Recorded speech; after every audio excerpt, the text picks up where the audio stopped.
de la asociación. Muchas gracias, señora presidenta. Buenas tardes a todas. Queremos comenzar esta intervención agradeciendo a los grupos parlamentarios por darnos el honor de intervenir ante la máxima representación política del pueblo canario. Comparezco en esta comisión representando a la Asociación de Jóvenes por la Investigación de Tenerife, JINTE. Llevamos más de una década visibilizando nuestra situación, facilitando espacios para la divulgación y haciendo interlocución con las instituciones para dignificar los inicios de la carrera investigadora. Por las juntas directivas de JINTE hemos pasado decenas de jóvenes que dedicamos nuestro escaso tiempo libre para defender los derechos de todas, contando actualmente con casi 300 personas asociadas. Señorías, hemos sido invitadas a comparecer para hablarles de la situación y reivindicaciones de la juventud investigadora de Canarias. Sin embargo, les adelantamos que esta no será una intervención cómoda de escuchar, porque nuestra situación tampoco lo es. Vamos a hablarles de la gran estafa del precariado investigador, de la juventud canaria más formada y a la vez la más precaria, de quienes trabajan gratis, sin contrato y sin horarios, de las que si por fortuna tienen un sueldo es el mínimo y no les da para vivir, de las que no pueden independizarse, de las que han tenido que emigrar, de las que su salud mental se ve resentida, de las generaciones perdidas, quemadas, indignadas. En definitiva, venimos a hablarles de la juventud de la incertidumbre, esa juventud de la que tanto se predica que es el futuro, pero que no ve un futuro posible con un presente tan cargado de injusticia. Para hablar de la situación de la juventud investigadora debemos diferenciar entre el personal investigador predoctoral, quienes están realizando su tesis, y el postdoctoral, quienes ya han obtenido el título de doctora o doctor. En cuanto al personal predoctoral, un inciso terminológico. No hablamos de becarios, ni de estudiantes de doctorado, y afirmamos sin duda que es el colectivo más precario del sistema universitario y científico. Veamos los datos. Según los portales estadísticos de las universidades públicas canarias, en la actualidad hay 1.893 personas matriculadas en un programa de doctorado, de las cuales solo 252 tienen algún tipo de contrato predoctoral. Es decir, estimamos que 8 de cada 10 personas que hacen su doctorado en Canarias no tienen ningún tipo de contrato predoctoral. Unas 1.600 personas no cobran absolutamente nada por su trabajo. En resumen, hacen la tesis por lo que algunos llaman vocación. Pero esa famosa vocación paga el alquiler, llena la nevera, cubre lo necesario. La vocación paga la participación en congresos, la revisión de publicación de artículos, los cursos de formación complementarios, los materiales necesarios o la matrícula del doctorado. Hemos llegado a considerar que una persona con contrato es una privilegiada. No olvidemos que quienes consiguen estos contratos lo hacen en concursos de méritos, aspiran a alcanzar el máximo grado académico. Se nos dice que somos el futuro de Canarias. Pues permítanme decirles, aun a riesgo de que se nos caiga a todas la cara de vergüenza, de que quienes supuestamente somos el futuro de Canarias cobramos el salario mínimo interprofesional. Y les traigo un ejemplo de una compañera de JINTE. El salario neto de una compañera de JINTE con un contrato predoctoral de la Agencia Canaria de Investigación, de la SISI. En el primer y segundo año de contrato cobró 986 euros. En el tercer año, 1.019 euros. Y en el último año, 1.350 euros. Relacionen estos datos con el precio medio del alquiler en Canarias o con los índices de inflación y díganos si ustedes creen que se puede vivir con estos salarios de miseria. Y recuerden, señorías, que con este dinero tenemos que adelantar múltiples gastos, entre los que se incluyen los de estancias internacionales, porque las ayudas siempre se retrasan. Como ejemplo, las de este año aún no se han publicado. Frente a esta sangrante realidad, el Gobierno de Canarias cuenta con un programa de contratos predoctorales. ¿Pero qué ha pasado con este programa en los últimos años? En la anterior convocatoria, la de 2022, se financiaron 60 contratos. El anterior Ejecutivo se comprometió a financiar 62 contratos en la convocatoria de 2023 y al menos un centenar en la de 2024, unas 162 plazas en total. El retraso del anterior Gobierno para la publicación de las nuevas bases produjo la eliminación de la convocatoria de 2023 y se publicó directamente la de 2024. ¿Pero supuso esto un aumento proporcional de los contratos? No.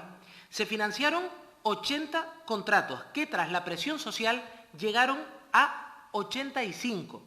Si hubieran salido las dos convocatorias habrían sido 120. Lo comprometido eran 162. Se financiaron la mitad. 85 contratos para 1.600 potenciales solicitantes sin vínculo laboral. El resultado, la resolución concede 85 contratos y desestima 147 solicitudes por falta de crédito suficiente. Un 66% de las personas quedan excluidas. Lo más grave, recientemente hemos conocido que no habrá una lista de reserva, para cubrir las renuncias a estos contratos. Es decir, nos consta que se han producido al menos 6 renuncias y no se están cubriendo con las 147 solicitudes desestimadas de personas que podrían estar ya contratadas. El Gobierno de Canarias se vanaglorió de subir de 80 a 85 contratos y en la actualidad vamos por 79 y quizás serán menos, a pesar de existir crédito para financiar 85 contratos.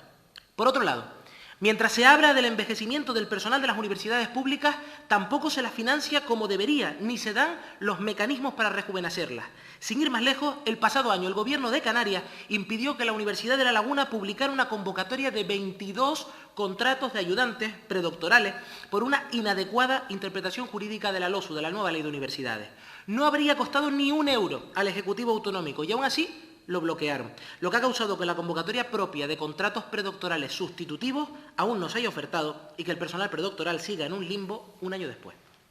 En cuanto al personal postdoctoral, llegados a este punto, algunas de sus señorías se preguntarán si la odisea de la carrera investigadora de la juventud canaria termina una vez obtenido el título de doctora o doctor, si es que las personas aguantan la presión y la vocación termina venciendo a la precariedad.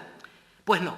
Después, con el máximo título académico bajo el brazo, les espera la cola del paro y un peregrinaje de convocatorias de contratos postdoctorales antes de estabilizarse. ¿Quién sabe a qué edad? Por el camino muchas tentaciones.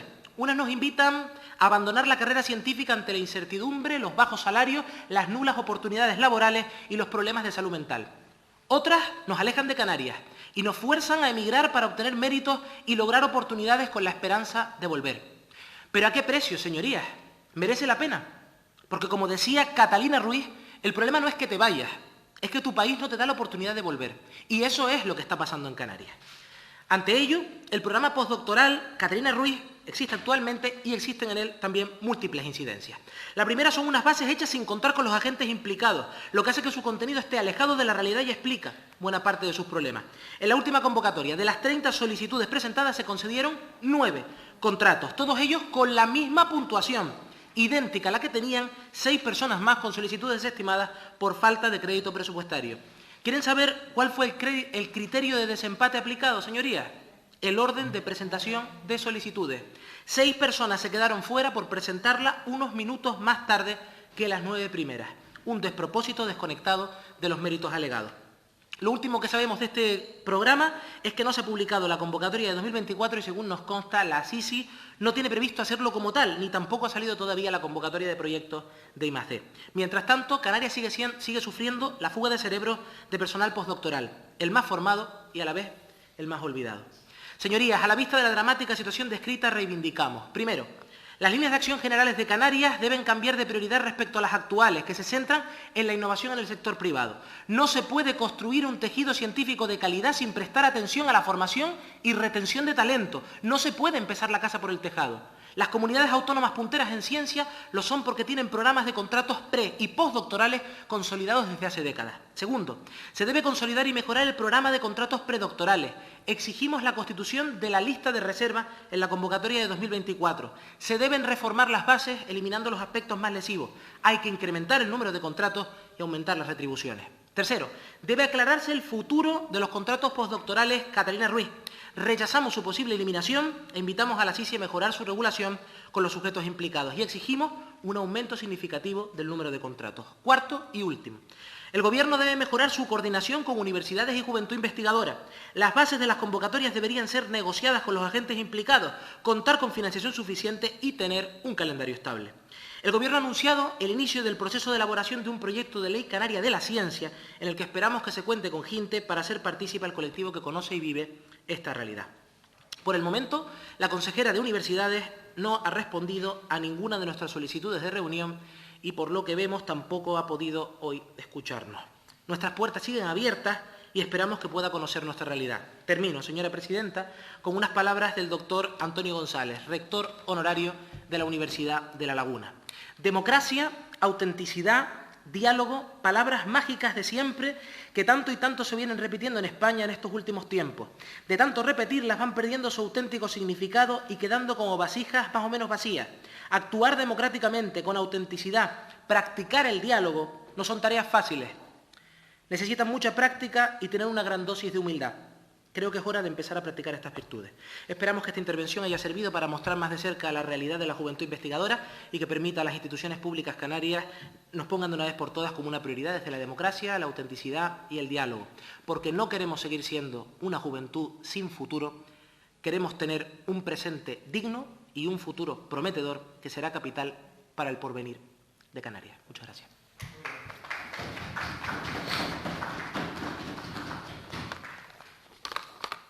Muchísimas gracias.